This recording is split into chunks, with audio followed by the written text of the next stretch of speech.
There were discussions around screen time for children, how much screen time we should be giving our children. Um, my opinion on screen time is that I feel that children go through phases.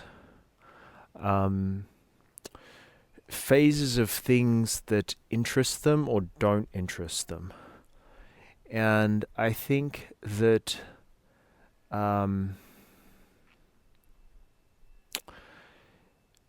we as parents can project a lot of what we think is best for our children onto them. So we tend to think that we know better than our children. And as a result of that, and maybe we do, okay? Maybe we do, but maybe we don't. But the more harmful thing I think that we as parents do is to take away our children's natural ability to make decisions for themselves. Okay? To make decisions on what they believe is best for themselves. If we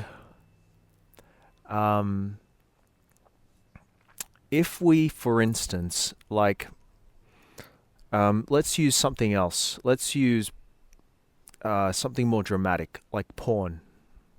Okay, and porn on the internet.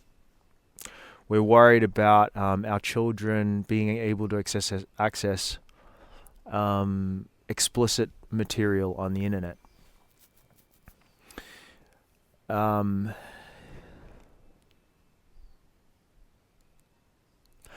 If we shame that, if we are disgusted by that, if we want to censor it, if we want to fear it, what happens is that can create a situation for the child potentially of addiction. Because when you want to take something away from someone and say, no, no, no, that's bad, that's bad, that's bad, it can create the opposite response. It can create us a feeling of that shame that is projected to porn, for instance, can create an excitement and a charge. Like, I remember as a child, in a playground, someone would find a Playboy magazine, or someone would find a condom, or something sexual related, and as children would be like, "Oh my God, look at this!" and so become so excited by it, because we, as a society, had compartmentalized anything sensual and sexual and explicit into this no-go zone.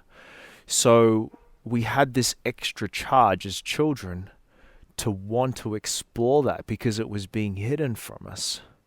So it had the opposite effect as what the intention was from society or from children.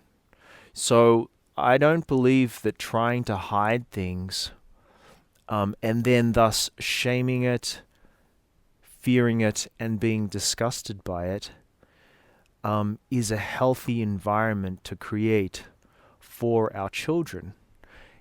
Now, I was using porn as an example there, or sexually explicit material. If we just look at it from a perspective, go back to screen time, okay?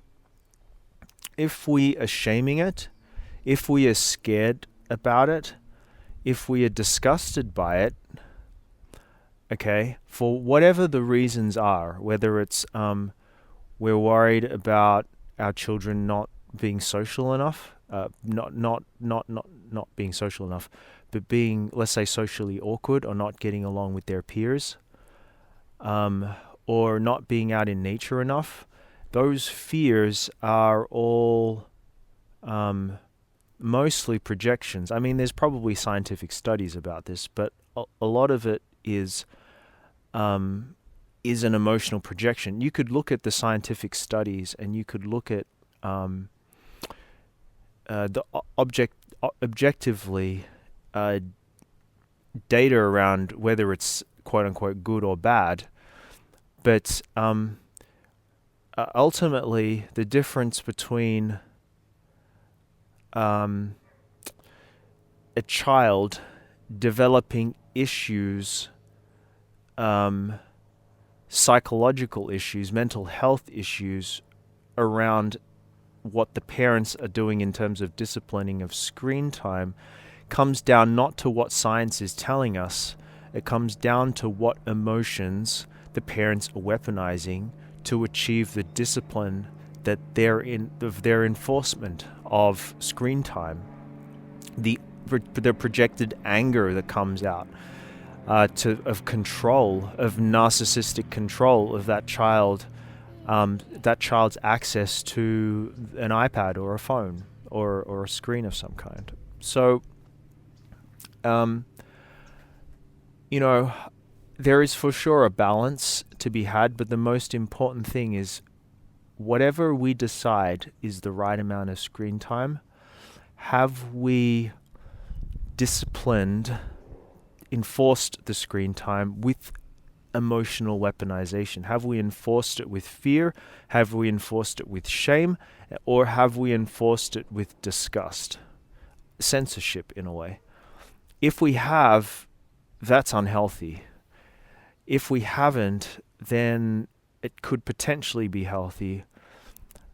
But like a lot of parents probably think that having too much exposure to screens could create an addiction. Like, okay, my kid's going to be playing computer games all the time, become addicted to them, and become very antisocial.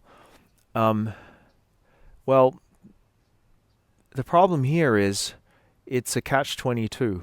If you enforce that screen time through fear, shame, and disgust, okay, then more likely, just like with the porn, they're going to form an addiction to that. More likely than not, they're going to create an addiction to that because they're going to be searching for it. And they're always, I want this, I need this, give me my...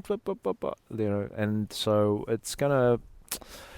it not only creates the risk of that, but also it creates like disharmony in the family unit.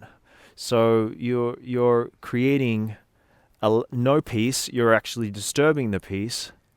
Okay. Plus, you're adding to the risk of an addiction happening. And all of the science-backed quote unquote data that's coming out, really, we haven't had a generation of kids who are raised on screens yet, a full-blown generation of kids on screens, because technology and screens really was actually when I was a child. So, when I was 5, I actually was on a lot of screens because my dad worked for IBM and had computers, and I was on screens a lot.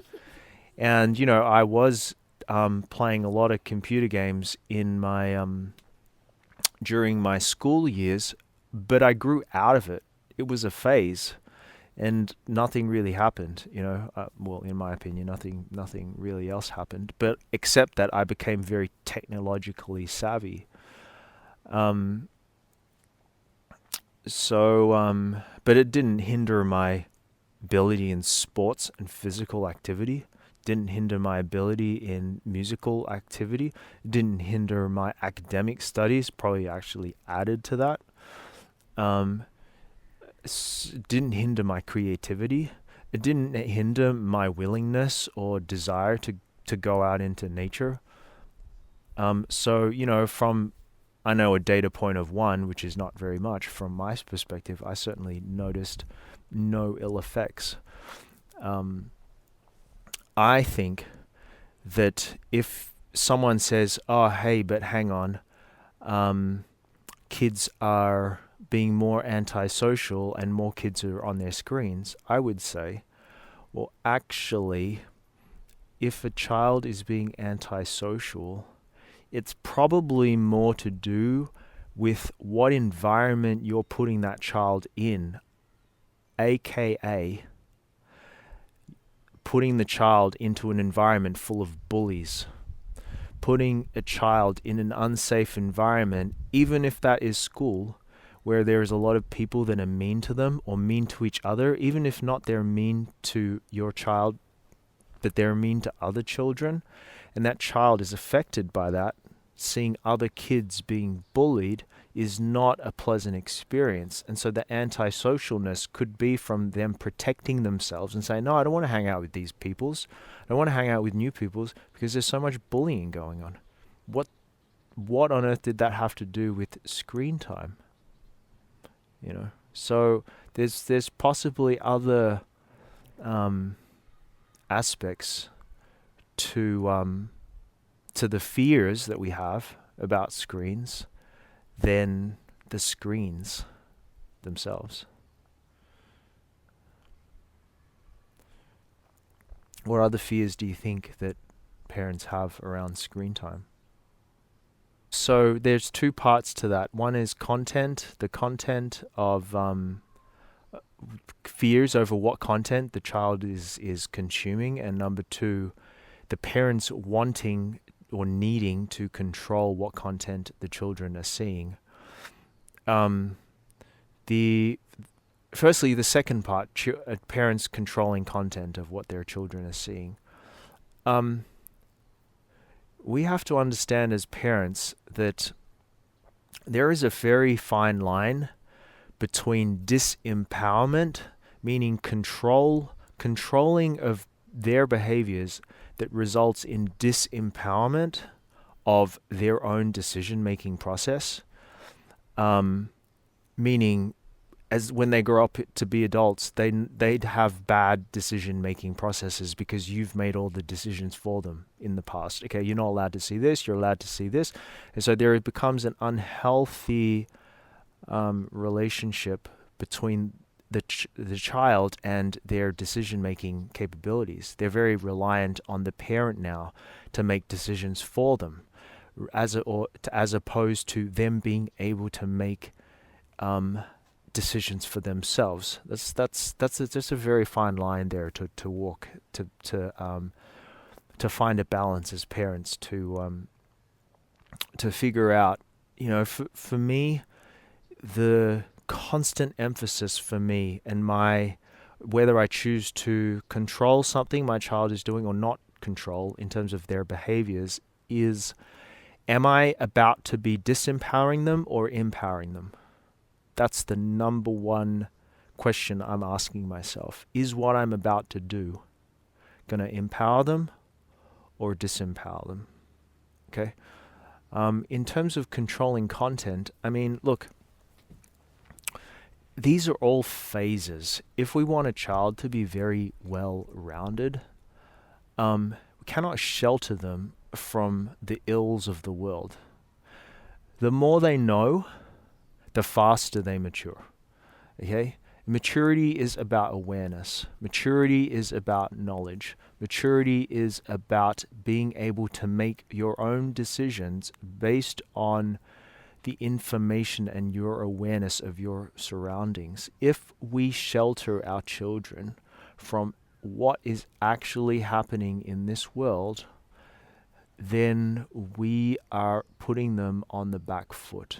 That's my opinion.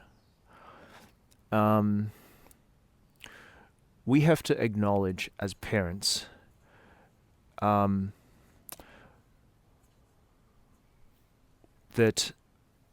whatever they want to see, whatever they want to eat, it's more their decision than it is ours. They are human just like us. Just because they're not adults doesn't mean they don't know what they want. Okay? We have to acknowledge that they have free will and they're sovereign beings too. regardless of their age. We as parents have to stop treating them as inferior when it comes to decision making. And we have to, that because if we do that, we are disempowering them. It comes back to my point around what's empowerment, what is empowering and what is it disempowering to my child. My child has to learn how to make their own decisions for themselves. That is empowerment. If I'm here one day and I'm gone the next, and I'm not there to help them, guide them to making healthy decisions for themselves, then I'm going to be leading them astray. Okay, and this is what I've seen with a lot of very sheltered clients, who were sheltered in their upbringing. Is often a lack of healthy decision making.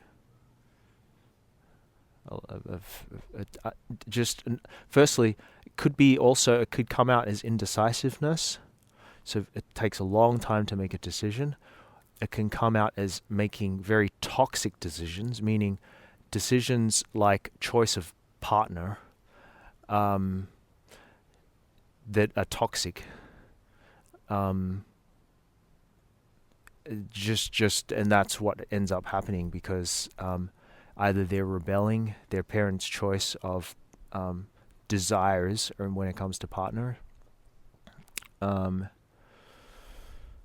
choice of career, or indecisiveness, or no choice, or actually no choice at all, like just no preference, no